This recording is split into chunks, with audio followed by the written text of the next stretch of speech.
almost 10 goals, which were admittedly mali. Kasi sila naman sa amin mali. Ganun talaga, kaya lang mahirap yung dehado ka na, malakas yung kalaban mo. Tapos yung mga goals, hindi mo pa makuha. So,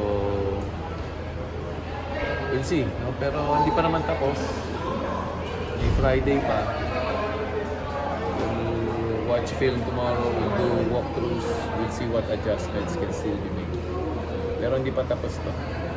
Definitely hindi pa tapos to. Coach Adrian, no, kung may struggle with this. Of course, they're scheming him. Dinatrap na siya, dinodouble team na siya. So, kailangan na siguro makapag-adjust siya. Pero, ang tingin ko, he's gonna play better the next time. Basta nararamdaman niya kung ano yung gawa sa kanya. Pwede naman kapaghanap ng paraan para ma-release yung pressure.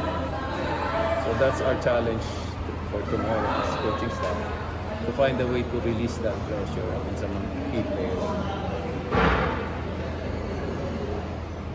Thank you. Yes,